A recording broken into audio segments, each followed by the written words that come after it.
Hello and welcome to another episode of the Christian Reeve Podcast. Before we begin, might I remind you, please subscribe to Patreon, patreon.com/Christian Reeve, where you can get bonus episodes of the show, bonus content from the show, including this episode, and much more. It's only £5 a month, and you also get access to bonus content, gigs, shows, behind the scenes content, everything you could possibly imagine. Patreon.com/Christian Reeve. Today's guest is a podcaster and an interviewer. He has a show called the Tired Granolla Bar Podcast. I think I got that right. His name is Ronnoc. Welcome to the show. How you doing? Thanks, man. It's great to be here. Yeah, I'm great to have you here. Yeah, the interviewer interviews the interviewer becomes the interviewee is maybe the tagline Yeah. of this. Because this is interesting. So I've had a lot of podcasters on the show over the years. And I mean, sometimes it's the classic thing of like, if you've been doing this long enough, you start to run across the same people. Obviously, I don't just like interview people that I find online on say Reddit and places like that, but Yeah. I'll interview people I know in real life. I get guest recommendations, and I'm sure you're starting to see that now. I think you're about 50, 60 episodes in from what I saw. So it's like you're starting to go through your first year and kind of find your footing, right? And some of the guests I Yeah. saw on your show already, it's like, oh, I know this guy. I've had that guy on my show. I know this person. Yeah. But it's the being an interviewer. Obviously, you have to build your own style, and I think in many ways, you kind of have to like prove that it's worth actually going on your show, which is a bit harder because if it's just a straight podcast and it's got like a specific niche, like come on and tell a story or share this thing, or maybe it's a game show or whatever else, you kind of know where you stand. Whereas an interview show, it's who knows? It's all about your interviewing technique and what you have to bring to the table. So to kind of start things off, I guess my first question to you would be like, why did you decide to start an interview podcast? Well, I wouldn't have started it without like a because I originally started only because I had like a class like when I took a film and broadcasting class because I'm still in high school last year, but my teacher she had us interview had to do an interview like assignment, so I chose my old coworker who is an artist.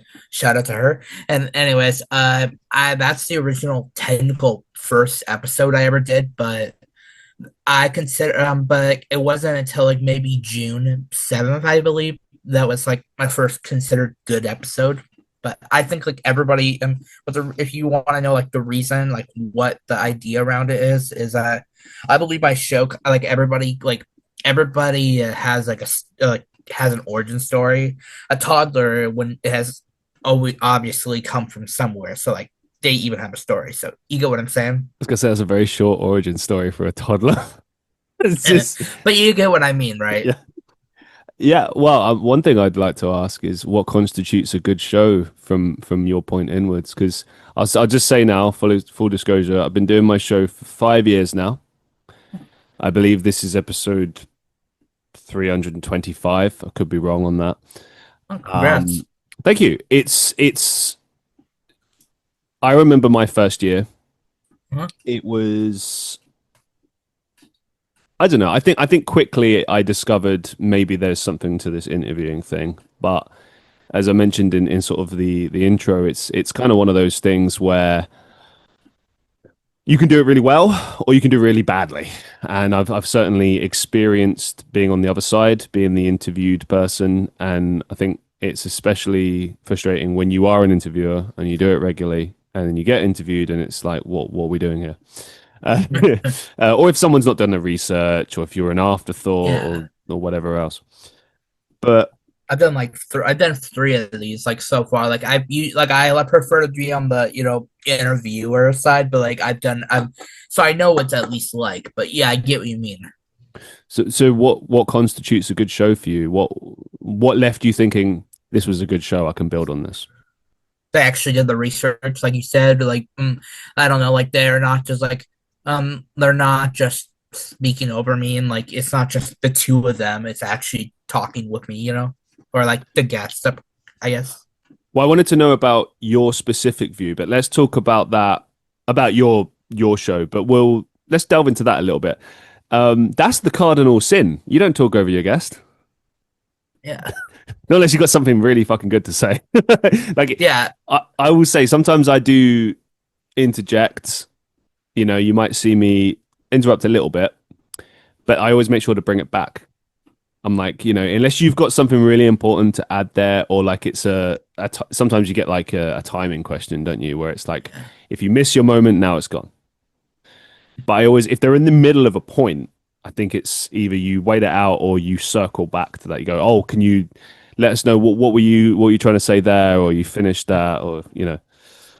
But yeah, I know what you're saying. I think a lot of the time it's just people like the sound of their own voice, um, which I think if you're doing an interview show, fine, but just don't have guests on. Like, I remember one time I don't really go on other people's shows anymore. I used to, um, but I found Mhm. it. I don't know. I mean, I'm open to it. I'll still go on people's shows if I get invited. But Mhm. it's like if I get invited, I'm not going to apply to anywhere anymore. And I remember like a few of them were just frustratingly small. You know, it's like half an hour and we're done. I'm like, dude, I'm just getting started. Like, come on, like, what is this? Or and this speaks more to what you were just saying about being interrupted. I remember being on a show where it was a group of dudes, and you know they had their thing, and great, you know, buddies having a podcast. I get it, but I'm the guest, and I think if you are the guest in that moment, even if it's just 10 minutes, you should feel like they want you there, like you know, like you're Yeah, of important, course. right? And I just kind of was like an afterthought. I was I mean, it's just like, oh, like I think it to me, it felt like they'd forgot I was there. And I was just like, Mhm. right, I wonder if they'd notice if I just like disconnect. Like, talk us through some more of your experiences before we get back to your kind of ethos. I want to know what it's like being in the chair. Like, oh, like when I'm actually interviewing, you mean? No, no, no, we'll get to that. I mean, being interviewed, because this is Oh, giving me a negative kind of. What I'm hearing is you've not had a good experience being interviewed. yeah. Yeah. Yeah. I'm sorry. I'm sorry. My microphone disconnected. Can you repeat that? I apologize. Yeah, no, no problem. So it sounds to me like you've had a sort of a negative experience being interviewed in general. Yeah.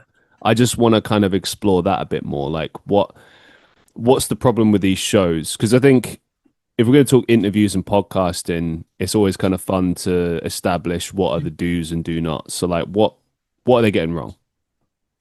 Just base like so maybe it's just my maybe I applied for the wrong fittings of like because like I like the kinds where like they actually it's not like it's like I went on there's like no offense to the guy I'm not gonna name him or anything but I went on Now a he'll watch gaming this and know. I It's went you. on a gaming I went on a gaming per se like where it's like a gaming podcast they have like people who like do video games it's technically still an interview podcast but like that kind of format maybe I'm just not a gaming person, but it just didn't fit me very well. And like I couldn't really it was like I was quiet like half the time. So yeah, something I don't know if I can really explain it, but just like stuff like that. Maybe I'm just not right for some of them. I mean, I think in instances like that, it's Mhm. twofold, isn't it? I'm going to take a guess and say maybe that you met this person on Reddit. Would I be right? I went he was on my podcast first and then I saw he posted saying, "Hey, I want guests." And so I said, "Hey, I can come on." Okay, cool. Right. So I think the problem a lot of the time with that is you do have to think about if you've got like a specific niche podcast, like a gaming podcast, and you just interview people on the show, if your guest doesn't play games or is not really in that world, then it's not really gonna be a good fit. Do you know what I mean? Like I will say with interview podcasts, I always say with my show, it's like this. If you're willing to come on and have a conversation, we can make a good show out of that. If you're not willing to have a conversation, don't be on my show. Simple. But Completely. right, but it's up to the host to kind of make. I feel like the responsibility is on the host, to be honest. So with your experience of interviewing so far. How many episodes are we up to now? That are out to the public. I think about 50 Oh, okay. And how many have you sort of backed up? backed up. At the moment, I'm not that many, like maybe five, six are in, like, that haven't been out to the public yet. Still quite a lot. I remember doing that. Yeah. Yeah. Is that just like a easier for you, less hassle that way, or what's the decision behind sort of doing it that way? Yeah, I like to at least have, I feel like at this point, like I've at least defined what I like to do. So like, because I've been doing it for at least a year now. So like, I feel like if it's at least five or six uploaded, that haven't been out, that way I don't have to like, especially with school coming back up. I'm a senior this upcoming year. So like, if I can just do, because like I want to focus on school, college or not, I still want to focus on school. So like, I feel like it would be at least better for me to have some backed up, so I don't have to constantly worry about, okay, who am I going to have now? Do you intend to keep the show going for the future then, or are you going to put it on hiatus in that case? It depends on what the feature, I guess, happens. I want to. I think I'm not going to say this is my passion, of course, but like it's still fun. I think it's cool talking to people. Absolutely. It's one of the biggest reasons I do the show and I've continued to do it because it's once you I feel like it's kind of a bug if you like interviewing people, if you like doing podcasts. I don't know that you'll ever really tire from it unless you actively do something that pulls the fun away from it, or if I don't know, you don't achieve your goals, I suppose, with it. Like I've always Yeah. wanted to make my show monetized. I've always wanted to kind of push it forward. Haven't really got there at all. Um, but I've achieved 5 years. The goal is to at least get to 10 years, and I don't know. It's you leave often when it's a good show. It's that feeling of like this was a good show. That was yeah. This is why we do this kind of thing. Yeah, So that's what I hope. Oh, I'm sorry. I don't mean to cut you off. no, go on, please. I was gonna say, but yeah, I want people to actually like it. It's not like, yes, it's mainly for me, of course, but like every show probably should be like that. But I feel like I still want people to like, oh, he uploaded. They actually like my stuff. So. What's been the feedback so far? Who is your audience? My audience, I'm not really sure on the audience yet, but but I feel like I've been getting some, like every guest, I feel like has at least said, "Hey, you're doing a good job." Like you actually have. I've gotten some feed other than my parents. I feel like people have said, "Hey, you actually you're a decent interviewer." So I like that. I like that feedback. Sure, but there must be like a small little following of people that are checking your stuff out. I mean, if you've been doing it for this, because most people, this is the reality with podcasts. Most people give up after about first is 7 episodes, then is your first 20, then your first 50, then first 100, and then it's like year 3, 4, 5, etc. Right? But most people give up in that first year, typically around 7 or 20 episodes. There's millions of podcasts where that's happened. And often it will be because people are like, no one's listening, no one's watching, blah, blah, blah. But obviously, these things take a long time. Obviously, budget is a big part of it, your resources, what you have. But, I've seen even like big budget shows not get anywhere either. So, like,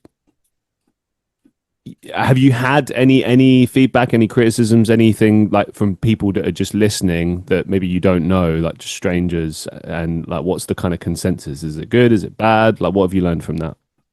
Not recently, but like in the beginning, of course, I didn't have a microphone really. I was just working off what I had pretty much, Hmm. and so like I did get comments of like, of course, there are gonna be hecklers out there, people who are like, assholes saying like, you suck, but like but the most I really had bad was like saying, get a new camera, like that's basically the only, not to say like I'm, of course, if I ever get better, I literally heard like a comment from one of my guests, and they said, if you get better, you're gonna get more like, what I'm just gonna call hecklers. So I know I'm gonna get more of that sooner or later.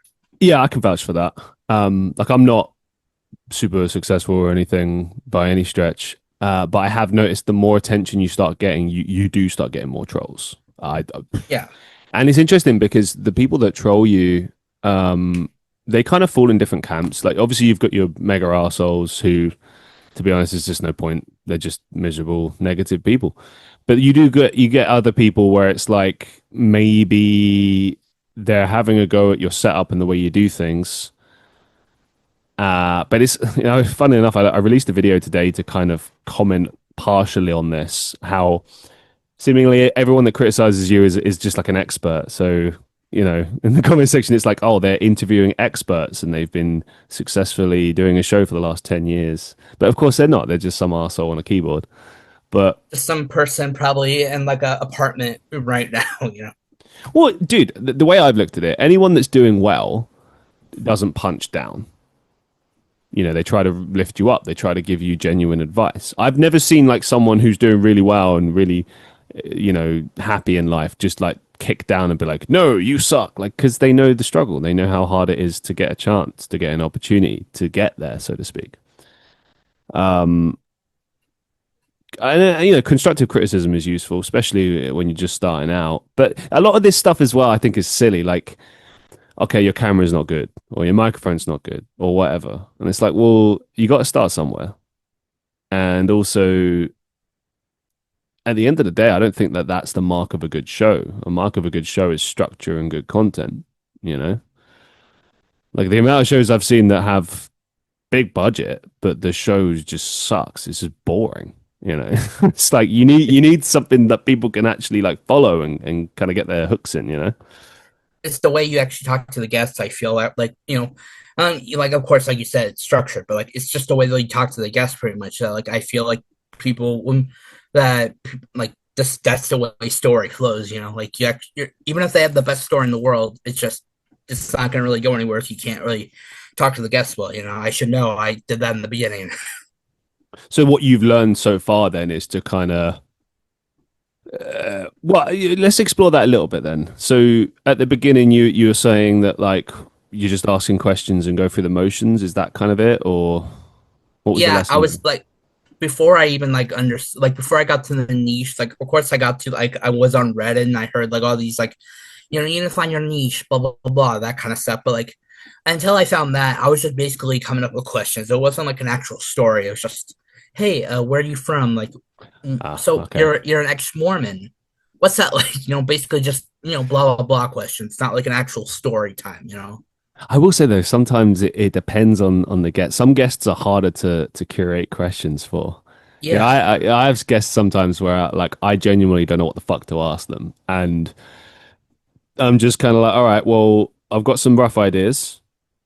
I might reach out to my listeners and see if they've got anything they want to add.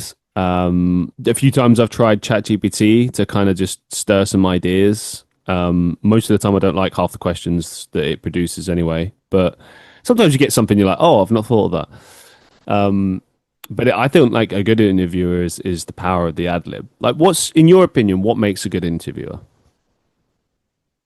Kind of going to the beginning, just listening. They're not just repeating like, and not like I'm saying something in the beginning and then like 20 minutes later. So you mentioned this when I just already talked about it. So I try not to do that as well. Or you mean what? Just not paying attention? Yeah, basically, just I know it sounds simple, but you're amazed how many people or like so or so interviews would actually do that. Oh, that's just tragic. I don't know how else to explain that really, or sorry, to react Yeah, to that because it's nothing is worse than when you're talking to someone and they're not paying attention. And yeah. Lord knows, over the years, I've been in that situation. Like, I've experienced quite a lot in my life. I like to think of myself as a decent storyteller, and sometimes you'll think someone's interested in something, and maybe they ask a question, and so you start telling them this thing, and then they just stop listening. And of course, it's rude, but it's like, all right, fine. Well, it's not for you, I guess. But there's that I feel frustration factor where you're like, man, and you're missing out as well. If you'd have just hung Hmm. in there, like there's meaning to this, there's purpose, there's something you could gain from this potentially. You know, Hmm. I've had people in the past say like, "Oh, you love to talk, you love the sound of your own voice." I love to listen more than I love to tell stories. I'll say that much.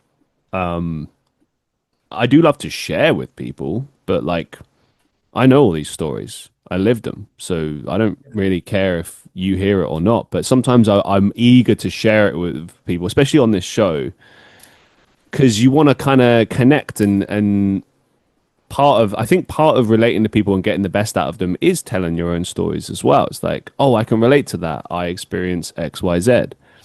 But I do recognize some people do the whole one-upmanship thing and, oh, I've got a better, oh, I can top that. And yeah, those people suck ass. But I don't know. I mean, I think in the context of a show, it's very unprofessional, I would argue, to not listen to your guest. I mean, it seems like a no-brainer, really. um, yeah, wow. Okay. Who do you sort of draw inspiration from in terms of interviewing? Who are the greats according to you? In the beginning, I guess just I don't know about podcasting. Like, I'm sorry, but I know about when it comes to filmmaking. I was like, inspired by the YouTuber Zach King. Hmm. Okay. And obviously, you mentioned filmmaking a few times. So you're looking to study that and sort of move into that in the future? Is that the goal? Yeah, I want to do that when I'm older. Okay, cool, cool. Do you think that maybe this podcast will kind of fall in line with that in the future? Maybe you'll transition to filmmaking podcast, something like that. Yeah, that's the dream, I guess. Like, not like it wasn't just like, oh, filmmaking podcast they connect, but like I want but I think if you can get a good story, maybe I could, make it as like an idea. Mm. I see the vision. I mean, I just feel like sometimes it's good to link these things. Like I would say some of my stronger episodes on the show tend to be the ones where either people are telling stories or, I'm able to relate to the guest in some way. That kind of helps because then you can kind of relate and just have like a basic conversation from that point onwards. But yeah, man, that's awesome. Let's talk. Let's focus sort of back on the ins and outs of interviewing. So, what's your approach to research when you're looking into a guest and structuring your show? How do you When it approach that? comes when I approach like researching them and getting the questions down, you mean? Yeah, and like planning your show, putting it all together. I want to. Oh, I of course like have to like. I want to like. If I don't know them, of course I'll ask, "Hey, do you have any interviews?" But like, I like to at least like come up with at least a good 30 to 50 questions because like that's at least enough to get through like a half hour, maybe. Like there's always in between questions, but like an hour long is pretty much like how much is I don't really know how to explain it, but like, yeah, I always prepare before. I'm never really off the cuff like you are. Like, I'm not saying that's anything wrong, but like, I'm just gonna stutter the whole time, so I have to be like prepared to like at least a 50 questioner. I will say now that's an outstanding amount of questions. I always prepare. Like, hey, dude, I got notes here. Yeah, Oh, you do? I thought you were just gonna go off the cuff. My bad. I do both. I do both. My bad. What I'll say is I use my questions as kind of prompts, and sometimes I lean on them. Sometimes I don't even look at them. That ultimately comes down to how the show goes. My So, you know, oh, sorry, Ingo. yeah, I mean, it depends on your guest. Like what I've learned is some guests talk more. So all you really have to do is just kind of steer around them and throw them the odd line. Other guests, you need to push and really lead the show and get the questions out Yeah. of.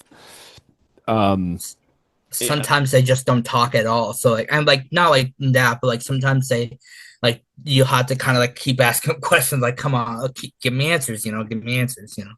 well, it goes back to what I said before that some people just don't want to have a conversation. Which is, if that's the case, don't go on a fucking podcast. Uh, I mean, I can give you an example. I had an author on in year one or year two, and it was just an episode with short answers. It was like, so what was the inspiration for writing this book?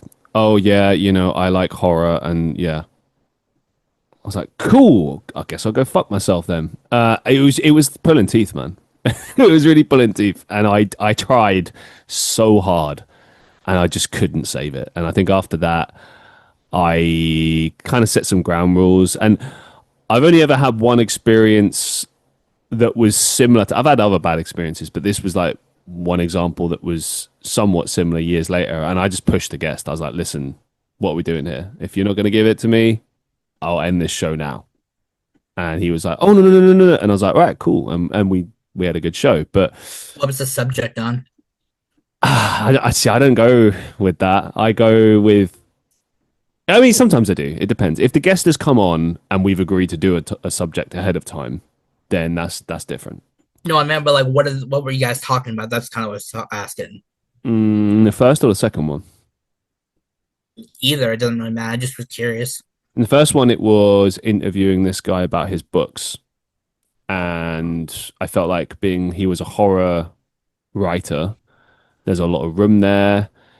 I tried to build context by talking about my loves of horror and stuff, and then you try to push it like, what are your inspirations? Why did you write this book? What was behind this decision? How did you approach this? And just nothing, nothing, nothing, nothing, nothing, nothing. If it doesn't work, I just delete them. Honestly, like I mean, I just don't tell them it's out. I never thought about doing that. I've certainly I've taken back episodes before that were maybe the guest was a bit of an arsehole or something, but a lot of the time I let episodes stand, and it is what it is. But the follow up one with well, it wasn't a follow up; it was a different guest entirely, but it was more recent. That was kind of me putting my foot down and being like, "Look, I accept this, don't accept this. So what are we doing?" And I find that that's a good attitude to have when you kind of make it clear to people, like, "Yeah, not putting up with that. Either we're doing something here, or we're not doing anything. So what is it?" And I don't know. I felt like that kind of put the message across. And problem is as well, I think people don't take podcasts and interviews very seriously until you are, mega famous, mega rich, or whatever. Like many things in life, like it's just like I'm a musician and an actor, but it's always okay. What's the biggest thing you've been in? What would I know you from? How many streams do you have? It's always that. It's never how oh, you've been interviewing for a long time. How did you get that skill? How did you build that up?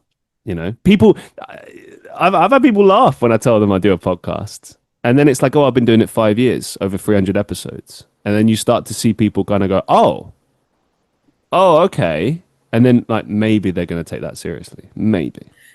I always have a joke where like because I always have this joke in my head at least where like I say I'm just your basic average white guy doing a podcast.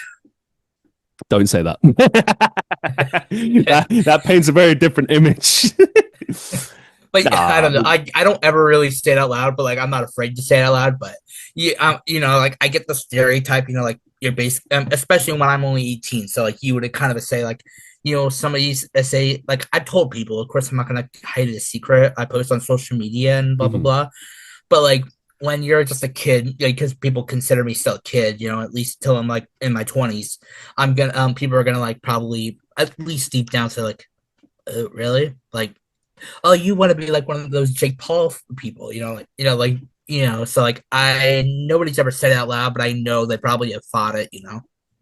Yeah, and fuck them. I mean, they have no idea how much effort and time actually goes into doing a podcast. I remember when I first started this, and there was a lot of like, oh, don't you just put on a microphone and that's it? And I'm like, if you think it's that simple, please, by all means, go ahead, have a try. I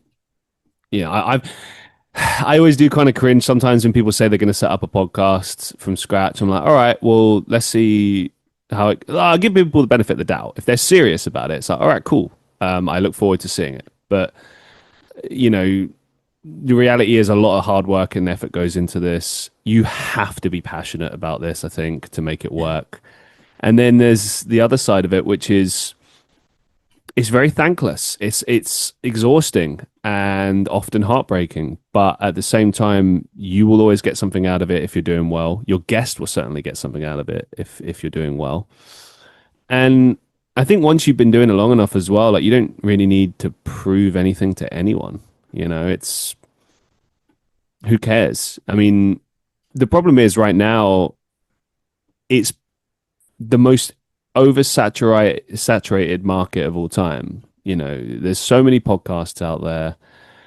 There's a podcast for anything, but that doesn't equate to quality, you know? Yeah. And the problem is a lot of the biggest podcasts are not by the best podcasters, but by people that happen to have big followings, you know? The bigger the following, the more famous the person, the better the podcast will do. That's not to say that people haven't like earned their way up to the top and that even some of the best podcasters don't deserve it. I mean, like Theo Von is a good example. He started as a comedian, started doing a podcast. He's really good at what he does. But he has a team.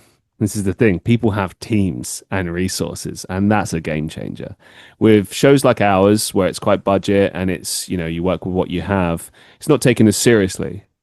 It's very easy for people to sit and criticize the budget of things and how things look. But it's like, well, are you going to pay the money for my professional camera equipment? Are you going to pay the money for the space I need to produce the show? No. So, and if you look into it, it's more expensive than you think. You know, I always thought of it like to be like it's easy, like even it's debatable, of course, but like I always thought it was easy just to like put a headset on and like put like talk, but like when you actually like I think it's the editing, like you can make it look, you can put it together, of course, that's the easy part, but like when it comes to actually making it look good, that's the hard part, you know. absolutely. I think with editing as well, like I'm lazy in the sense that I can't be asked to edit. So I make sure that when I'm doing the show, it's seamless and it moves from section to section so that I don't have to fucking edit. And that's I love editing. a little bit of truth there for everybody. I'm too lazy to edit, but I have done it. I used to edit clips. I used to do all that shit. The only editing I do now is I edit off stuff for the Patreon. And, you know, obviously if there's stopgap, stuff like that, you know, you do your basic editing. But at the end of the day, it's personal preference, really, isn't it? But I've always said it's very easy to criticize. It's a lot harder to do. Um, what would you say are the biggest things you've kind of learned over the past year of doing this show? What really stands out to you? How to actually like I know we were talking about editing just now, but like basically just how to edit. Like I used to like of course I knew the basics, like cropping and like cut here, like that kind of stuff. But when you're actually wanting it to look good, you actually if you're actually like not dedicated, but like dedicated, I'll just say, you actually want to make it look good. So you gotta like you I've spent at least hours of like and they never and people always say that's just this and that, but I just say it's experience. Honestly, I've spent at least a year that I said earlier doing this, and I think it looks decent. The episodes look at least minimum, like at least to the mid. Yeah, I mean, I think you do have to kind of set a standard, don't you, for what you deem to be good. One thing Yeah, I have noticed is if it's my first time meeting someone and they've never been on the show, I always find that initial interaction to be interesting. I think there's a lot of people that assume, oh, this is just going to be shit or it's not going to be professional. And I've always treated it like since day one, like it's a professional broadcast, like it's on the radio or television or something. Whether or not that's the right thing to do, I don't really care. I just knew I always wanted to do a podcast. I always wanted it to sound and feel like a mixture between talk radio and maybe like your classic interviews, but also kind of a fly on the wall situation. Like it's the equivalent of maybe you're at the bar and you hear a really good conversation, you just happen not to get involved, you know? it was probably like one. It was probably like the seventh episode I ever did, at least that released. That like I started like because like I started actually getting into it. I thought I wanted to actually start making it like a real episode and like a real show and everything. So like that's probably the first episode of my show that's considered to be like what like it's not the first good one, but it's the first like real like the one that I consider to be like professional. And what was the shift in perception there? Exactly. Just getting it like if you want to make the show good, you got to spend like you at least got to like make it look good. You gotta spend the time learning how to crop. Got to get them like you just got to make it look good. You got to like like of course everybody's different, but you gotta make it look good. Even if you're different, you still get what I'm saying, pretty much. Yeah, I think I gauge what you're saying. Obviously, I think it does come down to resources and stuff. I mean, as you can see, I've got a professional microphone. I saved up for that. It took years. I mean, I started out with nothing. I started out with a really cheap as shit European microphone. It cost me 15 euros and it was a piece of crap. I had it for maybe 20, 30 episodes. And I This got is headset mic. I just got a Yeah, crappy little headset here. there you go. See, starting out like a legend. Yeah. Yeah, thank you, Uncle. I'm so My uncle fucking literally good. bought that for me. It's everyone's got to start somewhere, man. But I think that at the end of Mhm. the day, it forces you to be more creative, and I don't see it as a bad thing. I love it. I still have the old microphones. Shout out to Stelzy. I will always celebrate him. He was the Mhm. one to first buy me a microphone. He made me a massive donation. He was a guest on my show a couple of times in the beginning, and yeah, because of him, I was able to really step things up, and that was awesome. And then years later, I started learning a hell of a lot more about professional microphones and stuff, and non-directional versus directional, and all that kind of stuff, and also editing as well to an extent. I think a lot of the Yeah, time when people are doing video or podcasts that have video, they forget about the audio, and it's like, dude, the most important thing is the audio. it's like, literally just audio. That's the important part. yeah. And also, that's another thing as well. If you're doing a video version of a podcast, do remember that, yes, okay, maybe it's going on YouTube, Spotify, you're doing clips, but don't just tailor it to that because there's going to be people listening to your show Yeah. only. I see the numbers for mine, and there's still a sizable amount of people that listen to the show, maybe presumably in their car or on the way to work or, at home when they're cleaning or whatever the fuck. And I always encourage them if there's something that's visual, I'll say, hey, make sure you check out the video version to see this. Yeah. Even though they might prefer audio, it's important to kind of give people the option, I think, and to sort of acknowledge the fact that people are listening to it in on different mediums and stuff like that. Am I allowed, like, if I can, going back to like the inspiration part of the question, I could, Mm. if could I add something to that? Oh yeah, absolutely. Like I still stand by what I said. Like Zach King, he was like I liked I started filmmaking with like his content, and like that's kind of how like I first like got interested in like the idea of filmmaking. But apparently I didn't even know this until maybe a month or two ago. My two of my cousins, like my cousin who's in the military and or Air Force, something like that, Air Force, and then my uncle, they're both like really film nerds.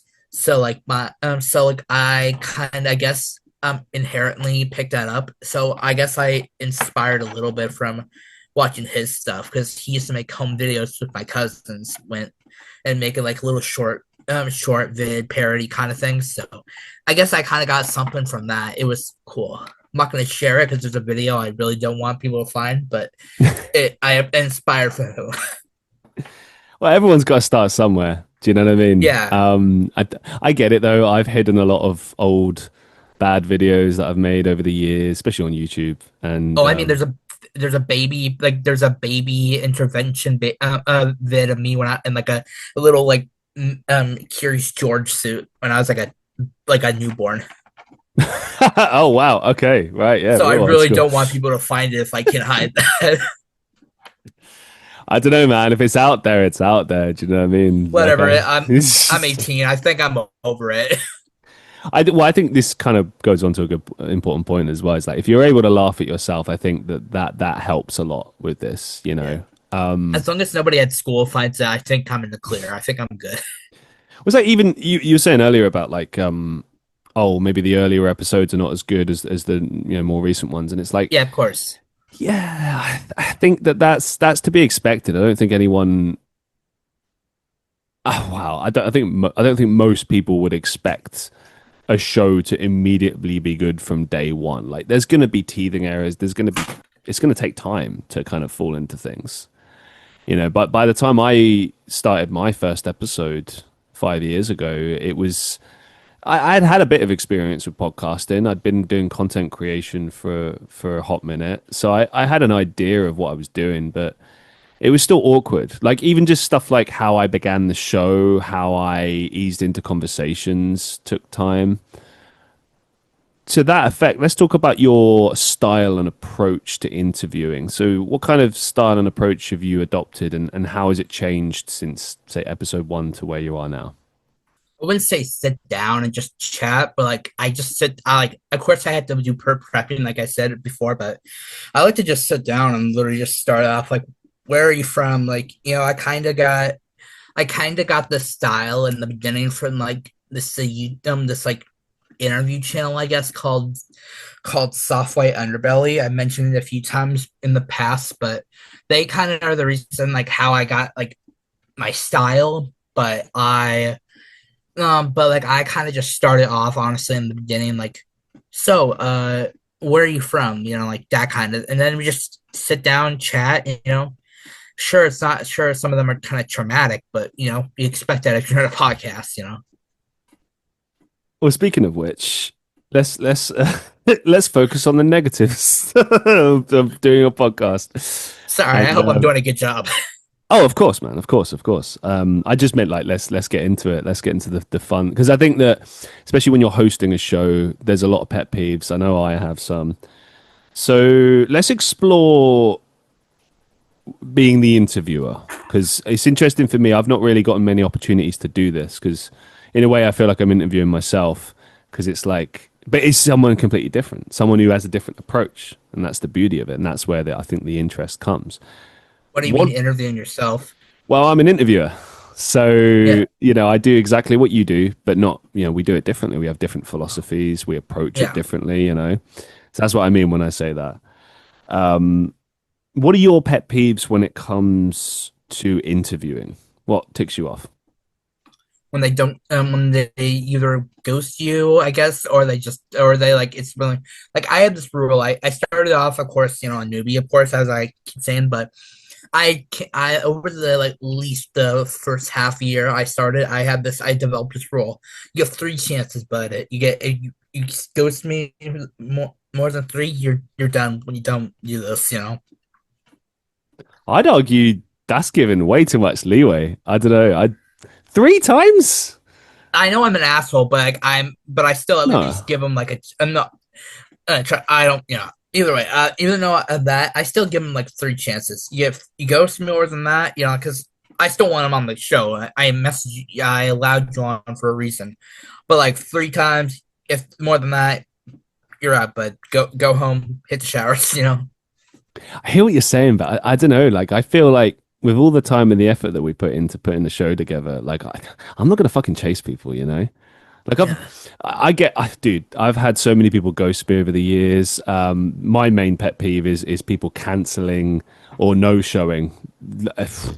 Happens all the time. Like I've had at least 20 through 30 guests over the last 5 years who either cancelled and didn't give a reason why or no showed or anything like that. And if you're someone who does that, just know you are very unprofessional and you don't deserve these opportunities. And it is an yeah, opportunity. You never know where a show is going to go. You never know if a show is going to take off.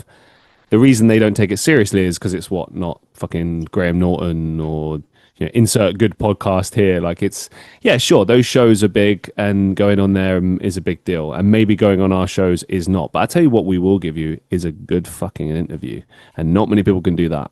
will actually give you the time of day. Well, yeah, I mean, if you think about it as well, so much of making someone look good in an interview is down to the host. I've seen countless interviews, especially like the quick ones you see on like in like Hollywood or whatever when it's just interviews. And yeah, I know they don't have a lot of time, but even more reason to be succinct and have your shit together and ask the right questions. And if you do, that might be a memorable moment. You might get some excellent stuff out of that person. You might build a connection with that celebrity and then you can do more stuff with them in the future. I mean, if you look at things like that, like everything's like an opportunity, the sky's the limit. I mean, I've already seen on your show, for instance, you've done such a good job that you've had guests want to come back on the show, which I think is the ultimate honor an interviewer, that your guests want to come back on. And sometimes if they try to facilitate it and they're like, hey, can I come back on? Like a good example is you had Gaio Ching on your show twice. Yeah, I asked him. I asked maybe a month ago if he wanted to come back on, and he said, "Sure, why not?" Yeah, there you go. And like he wouldn't come back on if the first time sucked or he felt uncomfortable or whatever, you know. So that speaks to your interviewing ability and, you know, making people feel comfortable. And I think that that often gets overlooked. I mean, I without sounding like a twat, like I hang my hat on that. Like I can't hang my hat on many things with the podcast, but that's a big one for me is people feeling comfortable enough to come back. And of course, if you build that rapport with people, you get more out of them as well. That's a better show, better content, you know? Yeah. Right. I got a couple of final questions for you to kind of round off today's show. Let's have some fun. Firstly, what advice do you think you could give to people that are getting into interviewing for the first time? Maybe they want to do a show, maybe they want to do a podcast, or maybe they just want to be able to be better in conversations. I don't know. What advice could you give for interviewers? Just do it. Nothing beats experience, I guess. Yeah. You're not Like I wrong. want to say, like I know there's probably some cheesy something like like follow your dreams, kids. But like that's literally what I would only say. Just do it. That's what What? I did. You know, Yeah, and you're doing good, man. I think you're doing really, really good. And thanks. yeah, man. What has interviewing taught you about life? It's taught me how to be better in conversations. I'll say that. Type me how to type. Like I'm still a quiet kid, but like not quiet, but I just don't like to talk. But at least now I can I feel like if my mom literally said, just pretend you're in an interview if you ever want to talk to someone. That is solid advice. I completely agree with that. That's my mom's advice, but like still I kind of go off of that. Like just pretend you're in an interview. I know how to do that, so I kind of if I have to, I know how to. Yeah, and it's funny. Like you're completely right. It's helped me be a better conversationist too. And I think the reason for that is, you know, if you are ever struggling in a conversation, remember that people A love to talk about themselves, B love to be heard. So if you're a listener, you're off to the races already. But so much of conversation is just asking questions, isn't it? Like, Yeah, oh, you know, what's on your mind? What you've been up to? How's life treating you right now? And all right, I know that's more kind of small talk, but but that's where it, still, yeah, that's where it goes, doesn't it? And some things are just kind of you throw ideas out there, but a lot of it is questions. And oh my God, like when I think about sometimes the conversations I have with close friends or my girlfriend or whoever, like we've just sat there for hours talking, and and you just time just flies by. Like you don't even think about it, you know? yeah. Incredible. What's the best advice you've ever received?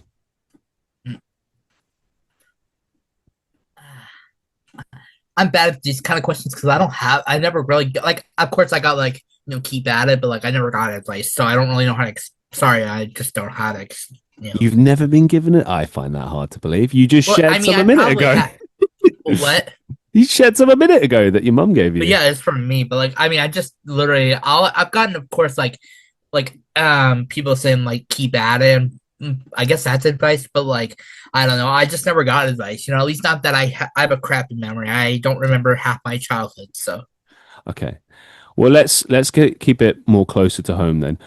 For you in your life, what's the biggest life lesson you've learned so far?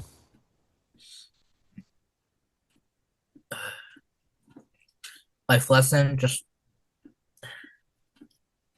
ugh. Next one.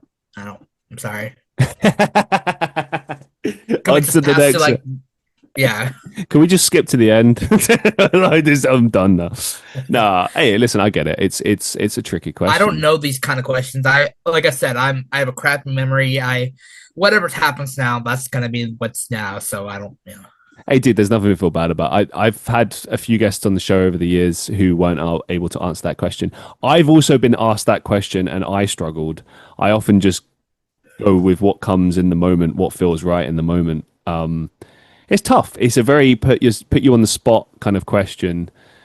I guess I like to ask those questions. It's become a bit of a theme on my show to kind of close off each show. But I also kind of like to do it because I think that these are questions that you'll probably be unprepared for unless you know that I asked them. You won't be expecting it. And Yeah. sometimes that can bring out a different side in someone, or it because they're quite personal questions as well, it does elicit a different response. So that's kind of where I come at with these sorts of questions. But yeah, anyway, final question for you to round things off for today's show. Do you have any upcoming projects or final thoughts that you'd like to share with our listeners? I'm working on a music video currently on like my separate channel where like I post short films. Like I said, I do films and stuff like that. Awesome. But I'm planning on trying to storyboard that. But when it comes to interviews, yeah, every episode comes out once a week on every Wednesday. So come and give me a subscribe. It's down in the description, of course. And yeah.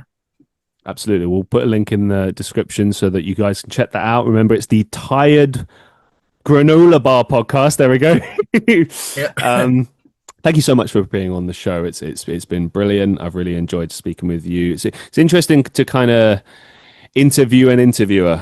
Yeah. And then kind of gauge your mindset. So thank you very much for sharing. Really appreciate it, and all the best to you. Yeah, for sure. When's this gonna be out? I'd love to see it.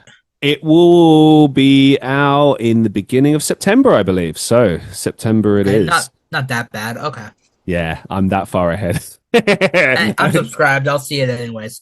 Anyways, think man, is that it or should I? No, I've still got my ending to do, buddy.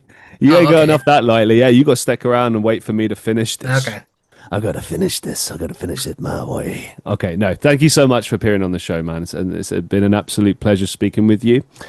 And to all the listeners of the Christian Reeve Podcast, I hope you enjoyed this show as much as I did. And like I said, I'll include a link in the description to Ronnoc's show so you can check that out too. And I recommend you do, man. It's, you've seen what I do here with the interviews. It'd be interesting to see what he does. And there's, as I mentioned earlier, there's been episodes, people who've also featured on my show. So go check it out. Also, if you like what I do here and you want to support me and get bonus content from this show, from other podcasts that I've done, bonus episodes, everything in between, go to patreon.com/Christian Reeve. It's only £5 a month and you get bonus podcast episodes, bonus content from the show, gigs, all sorts of behind the scenes content that I've done. And there's like an archive of like 2 years worth of stuff there. So go check it out. Patreon.com/Christian Reeve. Thank you so much for watching and listening to the Christian Reeve Podcast. And until next time, I'll see you in the next one.